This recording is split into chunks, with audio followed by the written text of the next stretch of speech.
वो मल्लिकार्जुन खड़गे का पहले वो बयान सुनवाइए, फिर मैं नितिन भंसाली जी से सवाल करूंगी। बयान सुनवाइए। जब आप बाजार में जाते हो, अच्छा एक कुत्ता खरीदना है या किसी प्राणी को लेना है, तो लोग जानवर के बाजार में जाके सब छानबीन करते हैं। अगर ईमानदार एक प्राणी को भी लेना है तो उसका कान पकड़ के ऐसा ऊपर उठाते हैं। ऊपर उठाने के बाद अगर वो भोंकता है तो ठीक है, अगर कोई करता है तो ठीक नहीं, कोई लेता नहीं उसको। तो आप भी सिलेक्शन करते वक्त जो भोंकता है, जो लड़ता है, जो आपके साथ रहता है, उसको ले लो। क्या कहेंगे इस पर? सुना आपने नितिन भंसाली जी, कुत्ता वाले बयान पर जो मल्लिकार्जुन खड़गे ने बूथ लेवल के कार्यकर्ता का कंपैरिजन एक कुत्ता से किया। कुत्ते से नहीं किया, तो यही तो समस्या है। तो आप देखिए, उन्होंने कहानी का वर्णन किया है, ये सब क्या है? तो रसिका किससे जी, हुआ? उन्होंने चलिए कहानी, आप बताइए, नहीं ये कहानी का आप वर्णन बताइए। था हाँ। कि भाई आप बाजार में जाएंगे, कुत्ता हाँ। तो कुत्ते तो भाई बड़े वफादार भी होते हैं, ये भी कहा जाता है। आज तो मुझे लगता है हम जितने यहाँ बैठे हैं इनमें आधे लोगों ने कुत्ते पाले होंगे घर में, तो कुत्ते को हम इतना खराब ना समझे, मुझे लगता है बेटर है। उन्होंने कहा कि कुत्ता लेने जाते हैं, कान पकड़ते हैं, तो उन्होंने एक दृष्टांत दिया।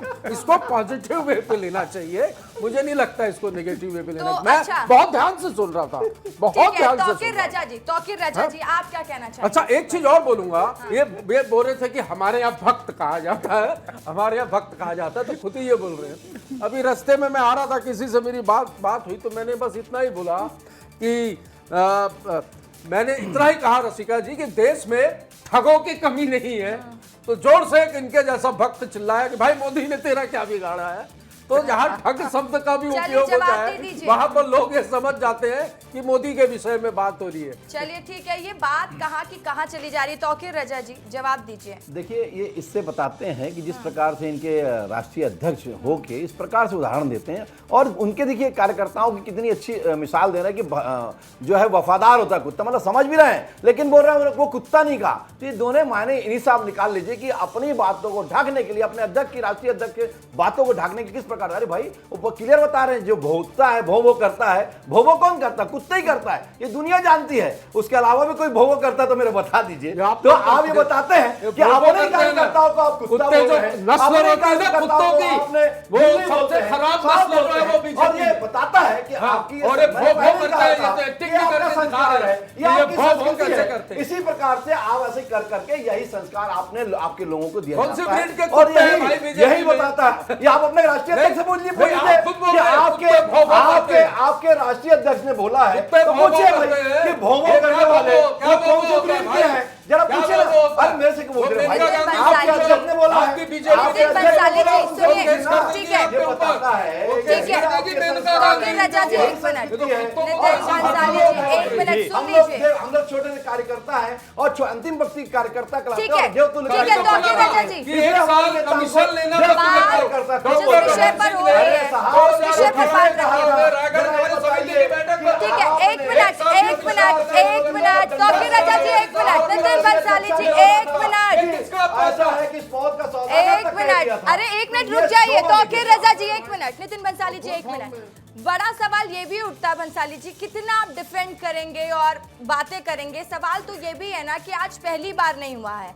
लंगड़ा घोड़ा वाला बयान याद होगा आपको, बारात का घोड़ा, शादी का घोड़ा, तमाम घोड़े। तो कहीं ऐसा नहीं लगता कि जो सीनियर लीडर हैं, जो आजकल बयान भी दे रहे हैं, आप देखिए चरणदास महंत का ये कोई पहला बयान नहीं है। कभी उन्होंने लाठी से मारने की बात कही चुनाव के दौरान, कभी वो चमचे कह देते हैं, किसी को सांप कह देते हैं, और अपने पार्टी के नेताओं के बारे में कहते हैं। अमरजीत भगत कभी कहते हैं कि हम लोगों के हारने की वजह ही हमारे कांग्रेस पार्टी की गुटबाजी है। तो ये आपके लीडर ही तो ओपनली आकर बोल रहे हैं ना, हम कुछ अलग तो नहीं दिखा रहे हैं ना, वही दिखा रहे हैं ना जो आपके नेता बोल रहे हैं। 40 चोर, चोर की दाढ़ी में तिनका, अंधों में काना राजा, कहावतें होती हैं। वरिष्ठ नेता हैं, कई बार कहावतों के माध्यम से बहुत आसान हो समझाने के लिए कोई चीज हो तो बोलते हैं। और मैंने तो जैसा कि घोड़े का कहा उदाहरण कि बताया महंत है। जी ने कहा घोड़े का उदाहरण क्या आपने कोई चमचे बताया? इनकी पार्टी में कि नहीं घोड़े है? का उदाहरण ये भी तो समझ में सभी आता है लोगों में कि लंगड़ा घोड़ा या सामान्य शादी है का घोड़ा कि या चमचे जंगली हैं, घोड़ा वो कौन सा सावधान घोड़ा है। है उन्होंने और भोगो सामान्य कौन करता है सी जरा लिखा बता है। दीजिए देखो, भाई, ये भोग नाम कितना लेके आता है बता लोगों दीजिए को। कौन ये देखो, भोगो करता है ये आपके अभी यहाँ? भी भोग कर आपके रहे हैं। राष्ट्रीय अध्यक्ष जो मतलब है समझ में किस आता प्रकार है। से भोग करते ये हैं समझ में ये आता है, समझ में आ भोग रहा करते है हैं, और सम्मान आपके कर रहे लोग हैं। किस प्रकार 80 से साल के, सिखा रहे हैं 75 साल तो ये के चीज नेता समझ की में ये आता है। देखो, भोग करते हैं, बोल हाँ, तो रहे हैं। यही आपके नेता सिखा रहे हैं साहब, नहीं, वही तो नहीं, आप बोल रहे हो। आप तो सीधा वही आप बोल रहे हो, बोल रहे भोग करते हैं। वही तो बोल रहे हो साहब, मैं भोग तो नहीं तो बोल आप लोग सकता करते भाई। हो। मेरी संस्कार मेरी भैया, संस्कृति भोग नहीं है, संस्कार तो ये दिख तो रहे हैं हमारा आपके। संस्कार नहीं है साहब, हम सम्मान ये से हमारे बात करते हैं। संस्कार नहीं मैंने है, तो हम नहीं सम्मान कहा। से बात करते हैं। मैंने तो मोदी आपके जी के लोगों ने खिलाफ चमचा ऐसी कोई कहा, बात नहीं ये कही। आपके नेता मैं तो बताते हैं सम्मानजनक शब्दों इस को प्रकार उपयोग से कर रहा हूं। ये अगर आप बार-बार प्रयोग भोगो करेंगे कर रहे हैं। तो आपके ये कार्यकर्ता अपनी वही संस्कृति सीखेंगे, बता रहे हैं। जो आप सिखाएंगे, जो आपके नेता करेंगे वही तो आपके ठीक कार्यकर्ता है, ठीक सीखेंगे है। अनिल साहब। द्विवेदी जी, तो मैं ये आपका दिखाता है रिएक्शन कि चाहूंगी आपकी क्योंकि संस्कार देखिए ये संस्कृति क्या लड़ाई है। रुकेगी नहीं, आरोप प्रत्यारोप लग रहा है। लेकिन बार बार मैं वही बात को दोहराऊंगी कि जो शब्दों की मर्यादा राजनीति में खत्म होती जा रही है, तो क्या अब ये नया लाना पड़ेगा कि अब शब्दों की मर्यादा भी तय करनी पड़ेगी पार्टी को कि भाई ये शब्द बोलो, ये शब्द मत बोलो, क्योंकि कुछ भी बोल देते हैं आजकल तो नेता लोग। नहीं, वीटो तो पार्टी ला सकती है, जब संसद में वीटो ला सकती है देने के लिए, तो इस तरह में भी वीटो जारी हो सकता है कि कार्यकर्ता क्या बोलेंगे क्या नहीं बोलेंगे। अभी बीजेपी ने क्या जारी किया था, जब संगठन के नेता उलझुल बयान दे रहे थे तो बीजेपी ने बयान स्पष्टीकरण जारी किया था कि नेताओं को सोच समझ करके बोलना चाहिए।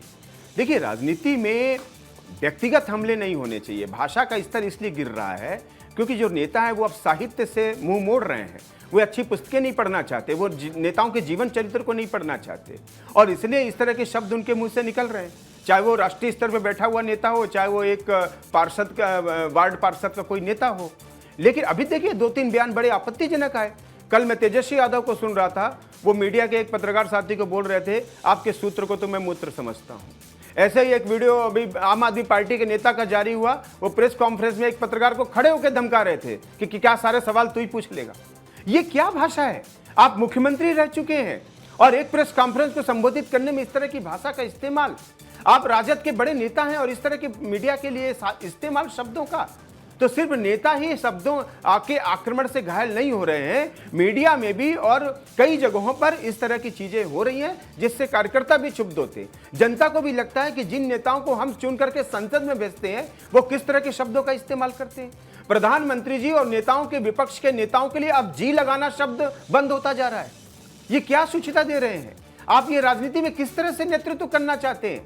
और माफ कीजिएगा, इस तरह की भाषा अब तो जनता बर्दाश्त नहीं करेगी, क्योंकि साक्षरता बहुत बढ़ गई है, पढ़ी लिखी जनता आ गई है।